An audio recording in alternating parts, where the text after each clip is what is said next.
안녕하십니까 구독자 여러분. 오늘은 25년 1월 12일입니다. 전국 구대도시 개인택시 시세점 알아보고 있습니다. 먼저 대표님 본인 소개 좀 해주세요. 예, 안녕하세요. 인천 개인택시 조합 지정업체 갈산상사 이원복입니다.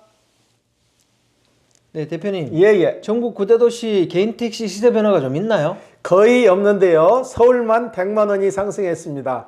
서울부터 말씀드릴게요. 서울은 전주 1억 800에 거래됐는데 100만 원이 상승해서 1억 900에 거래되고 있고요.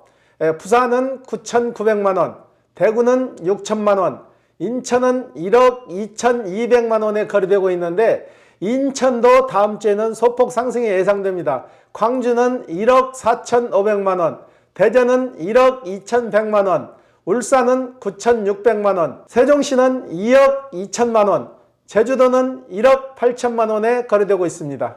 네, 대표님. 서울이 100만 원 올랐네요. 예. 이건 왜 그래요? 서울은 전에 그 개인택시 조합에서 지정업체라고 해가지고 한국 모빌리티라는 회사를 내세워가지고 매매를 진행했거든요. 네. 근데 이 모빌리티라는 회사를 지정하면서부터 가격이 올라가는 게 아니고 하락세로 돌아섰다고. 네. 인위적으로 가격을 설정해가지고 진행하다 보니까 부작용이 생겼는데 그 모빌리티라는 회사에서 이제 한계점이 온 거죠. 한계점이 와가지고 서울 전체 시장으로 이제 퍼진 거예요. 퍼져서 사이드 업체에서 더 가격이 더 저렴하게 팔아버리고 그러니까 이게 가격 경쟁이 안 되는 거죠. 그러니까 자연스럽게 제자리를 이제 찾아가는 거예요. 네. 사이드 업체들이 활성화를 띠고 한국 모빌리티라는 조합 지정업체라고 조합에서 내선 회사가 자기 구실을 못 한 거죠. 네. 인천은 왜 또 다음 주에 좀 상승할 것이라고 그렇게 예상하시는 거예요? 인천 같은 경우는 그동안 매수자들이 많아가지고 매물이 좀 넘쳤거든요. 네. 근데 이 매수자들이 내놓은 매물이 다 빠졌어요. 빠지고 지금 살려고 하시는 분들이 이제 대기 상태로 돌아섰어요. 네. 그러다 보니까 소폭 다시 상승이 예상돼요. 예. 네. 그러면 다음 주 전망을 어떻게 보세요? 다음 주도 역시 서울은 다시 소폭 상승으로 돌아섰고요. 네. 인천 같은 경우에도 100만 원이 내렸는데 다시 1억 2,300으로 한 100만 원 정도 상승할 것 같아요. 예. 네. 이번 주 거래건 중에 기억에 남는 건 있습니까? 예. 그 119 센터장으로 계신 분이 이번 주에 다 이제 마무리가 됐거든요. 네. 마무리가 돼가지고 새 차가 나와가지고 화요일 날 정도 이제 마무리가 되고 그분이 소개로 오신 분이 또 그 센터장님이 또 오셨어요. 네. 오셔가지고 이분은 교육이 2월 달이에요. 2월 달인데 저희하고 다시 계약을 맺었어요. 근데 이분 같은 경우는 공직에 계시다 보니까 굉장히 조심성이 많더라고. 조심성이 네. 많아가지고 개인 택시를 매매하다 보면은 전 차주 과실, 쉽게 말해서 성추행이나 성추행, 마약, 절도, 음주가 전 차주가 걸렸을 때 이게 소송에 관련돼서 2년 정도 소송이 걸리게 되면은 그 기간 안에는 이게 드러나지 않기 때문에 이분이 사셨더라도 잘못되면은 이 매도권이 취소가 되거든요. 그렇죠. 그걸 굉장히 걱정하시더라고. 그래가지고 마침 상속권이 들었어요. 돌아가신 분 차가 들어가지고 저희가 그 상속권으로 권해드렸어요. 상속권은 그분이 돌아가심으로써 전 차주가 가지고 있던 모든 행정 조치가 공소권 없음이 돼버린다고. 네. 그래서 제일 깨끗한 게 상속권이. 그래서 그걸로 해가지고 계약을 체결했어요. 네. 예.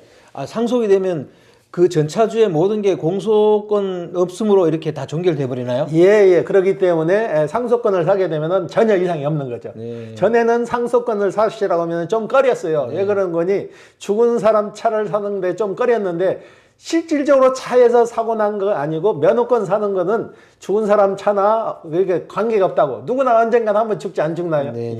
예. 상속차를 사게 되면 개인 택시 매매 과정에서 오는 문제 같은 거 그런 건 없겠네, 그죠? 돌아가심으로써 모든 행정 조치나 가지고 있던 거는 공소권 없음이 돼버리는 거죠. 네. 그러니까 가장 안전한 남바가 되는 거죠. 네. 예. 대표님, 그리고 개인 택시 운행 과정에서 콜 받을 때 있잖아요. 예. 그때 주의할 점이 있다면서요? 예, 가끔 저희 손님 중에서도 그런 분이 있거든요. 네. 콜을 받으면은 동등한 입장에서 똑같은 입장에서 콜을 받아야 되는데 요즘 중국에서 지직이라는 걸 들여와가지고 네. 그걸 휴대폰에다 심어가지고 강제적으로 코를 받는 그런 기계가 있더라고요. 네. 그걸 오셔가지고 손님이 저희한테 그걸 요구하시더라고. 그걸 좀 해주십사 하는데 그건 불법이라 안 되는 거예요. 동일한 입장에서 똑같은 상태에서 코를 받아야지 불법 기계를 사용해가지고 남들보다 먼저 코를 땡겨서 받는다는 건 그건 그런 기계를 설치해서는 안 되는데 그걸 원하시는 분이 좀 있더라고. 그래서 제가 단호히 얘기를 했어요. 그건 해서는 안 된다. 만약에 해가지고 발각되면 영구 콜 정지가 되니까 불이익을 다니니까 절대 하시면 안 된다고 그러는데 그런 분이 간혹 있어요. 콜이라는 것은 동일 조건에서 가장 가까운 곳에 있는 사람이 받아갖고 가는 게 맞지 이걸 인위적으로 강제적으로 휴대폰에 그 앱을 설치하고 강제적으로 받는다는 건 안 되는 거죠. 네. 왜 그런 기계를 사용해서 콜을 받으려는 거죠? 남들보다 더 일을 많이 하고 싶은 욕심이 앞선 거죠. 네. 그건 불법이잖아요. 이건 불법이고 만약에 해서 적발이 되면 영구 콜 정지를 당하니까 더 큰 불이익이 되는 거죠. 네. 예. 대표님, 그리고 우리 구독자분이 개인 택시 전기차에 대해서 좀 자세히 알려달라 그래요. 거기에 대해서 설명 좀 해주십시오. 지금 우리나라에 나오는 전기차 종류가 제조사가 세 군데가 있거든요. 기아에서는 니로, 그 다음에 EV6, 현대에서는 아이오닉 5, 아이오닉 6, KGM에서는 토레스, 이 세 종류가 나오는데 요즘 가장 핫한 차가 KGM에서 나오는 토레스거든요. 네. 이거는 배터리를 100만 킬로를 보증한다 그래요. 네. 그래서 이쪽으로 좀 많이 몰리는데 신차다 보니까 아무래도 정확히 검증이 좀 덜 됐잖아요. 그래서 제가 좀 많이 말렸어요. 검증된 차를 어느 제조회사를 선호하는 게 아니고 아직은 검증이 좀 덜 됐으니까 100만 킬로는 개인 택시로서는 100만 킬로 탈 수도 없는 문제다. 그러니까 신중히 선택을 하되 좀 검증된 차를 사시는 게 낫다고 제가 좀 권해드렸어요. 네. 예. 개인 택시를 시작할 때 전기차를 선택하는 이유는 유지비 때문에 그런 건가요? 그렇죠. 아무래도 연료비죠. 연료비에서 일반 LPG 차량을 하게 되면은 연료비가 좀 많이 들어가는데 전기차를 하게 되면 연료비가 굉장히 획기적으로 좀 적게 들어가는 거죠. 네. 그렇기 때문에 전기차를 선호하시는 거예요. 네. 예. 차값은 전기차가 좀 더 비쌀 거 아니에요? 전기차는 국가 보조금을 받아가지고 사게 되더라도 3,600, 3,700만 원 선 되는 거죠. 예. 네. 그러면 전기차를 선택하는 비율은 어떻습니까? 처음 시작할 때요. 지금 전기차 선택 비율은 그래도 LPG차가 압도적이에요. 네. 한 8대 2 정도. 8대 2 정도로 해서 LPG 차량이 80%, 네. 전기차가 한 20% 정도 차지하고 있어요. 네. 예. 그런데 전기차는 뒷좌석에 좀 타게 되면은 멀미 같은 게 난다는 그런 얘기도 있던데요.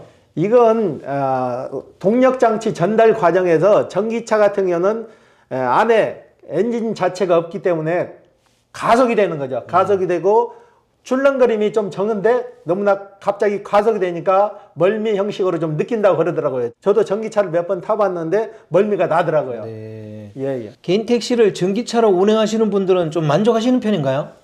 전기차 타시는 분들은 무난히 타고 다니시는 분들은 전기차를 굉장히 선호를 하세요. 네. 불나고 급발진하는 것은 일부라는 얘기죠. 네. 어느 정도 능숙하게 작동을 하게 되면은 급발진이나 불나는 것은 어느 정도 막을 수 있다고 본인들이 이제 판단을 하신 거죠. 예. 대표님 만약에 개인 택시를 시작한다면 LPG로 하시겠습니까? 아니면 전기차로 하시겠습니까? 저 같은 경우는 LP차로 하고 싶어요. 전기차는 아직 좀 이르다고 봐요. 전기차 같은 경우는 한 번 충전해서 500km, 600km 간다면은 전기차가 굉장히 좋은 건데 아직까지는 한 번 충전해서 500km, 600km를 못 가요. 그리고 배터리가 반영구적으로 쓸 수 있는 게 아니고 지금 KGM에서는 100만 킬로를 보증한다 그래요. 네. 그런데 현대나 기아차에서는 100만 킬로 보증을 안 해요. 네. 근데 실질적으로 택시가 100만 킬로 탈 수가 없어요. 그 안에 다 고장이 나는 거죠. 네. 예. 제가 아는 분은 전기차로 빼가지고 운행하시는데 상당히 만족하더라고요. 그러면 이게 좀 전기차 운행하시는 분들 중에도 이렇게 갑론을박이 좀 있는 편인가요? 전기차 기존에 타시던 분들, 마음에 들으신 분들은 전기차를 권하고요. 저희 주위 동료들한테. 전기차로 가서 적응을 못 하신 분들은 다시 바꾼 사람들이 있거든요. LPG로. 그분들은 결사 반대를 하는 거죠. 전기차 절대 사지 마라. 충전하는 것도 불편하고 아직은 전기차가 좀 아닌 것 같다 하시는 분들이 주류를 이루고 계세요.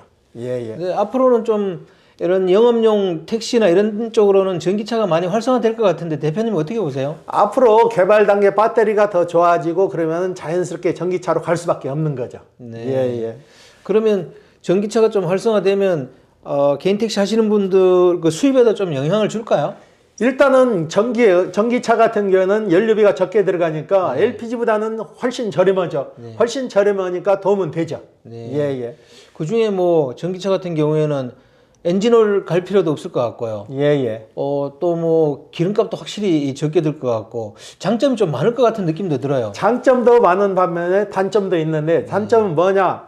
일단 전기차 같은 경우는 한번 구입을 해서 추후에 차가 노후화돼서 팔 때 그 가격이 없다는 얘기죠. 네. 그 가격이 전에는 수출 나가가지고 어느 정도 보완이 됐는데 수출 자체가 지금은 안 나가요.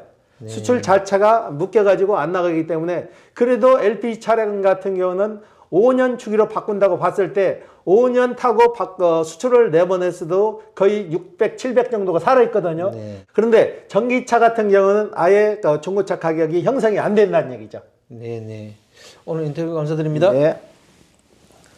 네, 구독자 여러분, 오늘은 25년 1월 12일입니다. 서울이 100만 원 정도 상승했고요. 나머지 지역은 보합세를 유지하고 있습니다. 개인 택시를 전기차로 시작하시는 분들은 장단점이 있으니까 그걸 잘 판단해서 시작하면 되겠습니다. 자, 호화제는 다음 주에 또 다른 주제로 돌아오겠습니다. 안녕히 계십시오. 호호아제였습니다.